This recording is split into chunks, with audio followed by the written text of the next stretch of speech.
Meanwhile, new polling shows opinion of the United States around the world has rebounded from historic lows under former President Donald Trump. According to a new Pew Research Center poll, the U.S. is now viewed favorably by 62% of the world. That is compared to 34% at the end of the Trump administration. The poll surveyed residents from 12 countries. The same study also found 75% of the world now has confidence in the U.S. president to do the right thing regarding world affairs. That's up 58% from the end of Donald Trump's term. So, Katty Kay, why are those numbers significant? There's some people in America who would say, who cares what the rest of the world thinks about us? We need to focus on what's happening here at home. Why is that an important number? I mean, the jump is making me smile, Willie, because it's so enormous to go from 17% to 83%. I don't think I've ever seen a poll anywhere about anything where you've had such a overnight change in public opinion. Look, it matters because of the reason that they're all meeting there in Cornwall, right? You want to get things done, and you don't want to get things done just to help other countries. You want to get things done because it helps the United States. We have to tackle climate change. We have to have a coordinated response to China. Donald Trump tried to go it alone. It didn't work very well.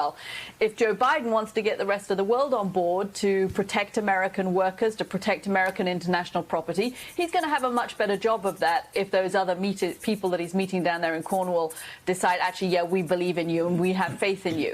I'm going to add a caveat, though, and this is something that Joe was talking about yesterday. When you dig down into that Pew poll, there are some worrying signs. If you look at how much the world says America is a reliable partner, only 11% of people in the world say that America is a very reliable partner.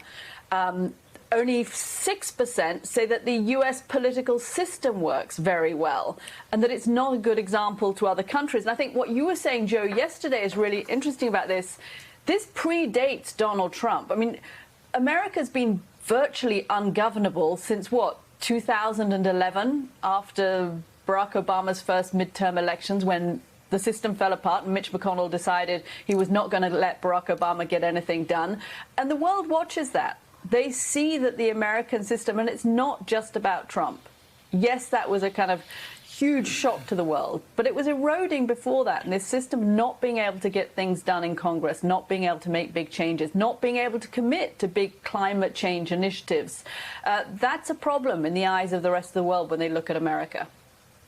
Well, and I think it goes back even further. I think you go back to the start of this century, and you go back to George W. Bush. Obviously, 9/11 started this century off in such a terrible way, but then the Iraq War, in Afghanistan for a decade.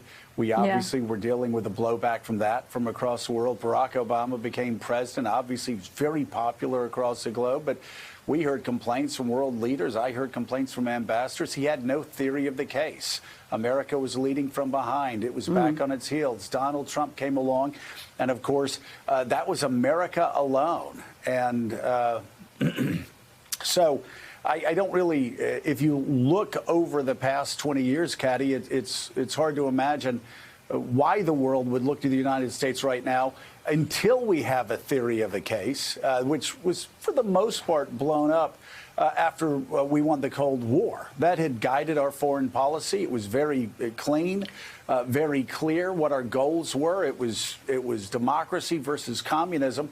And we did fairly well over the next 8 years with transition under Bill Clinton globally. You look at the successes in the Balkan Wars. You look at the successes in Eastern and Central Europe, moving more democratic at the time. But over the past 20 years, it's been one misstep after another, hasn't it? Yeah, and it's also that glue. I mean, you talk about, it's interesting you raised the Cold War, because in a sense, the Cold War kept Americans together. And it kept Americans working for a common purpose. And then the Cold War ended, and we had that period of, sort of honeymoon up with Bill Clinton of peace and prosperity. But it's really noticeable the degree to which America is incapable of meeting long-term challenges because its legislators cannot agree. I mean, it's got significantly worse in the last decade. Mitch McConnell is not helping. He has made it clear it's acting like a parliamentary system where the job of the opposition is just to say no, no, no, and to stop things getting done. And that's not what America was built on and for cooperation. And that's not happening. And I think the question for this country now is, when that doesn't happen, how do you get things done?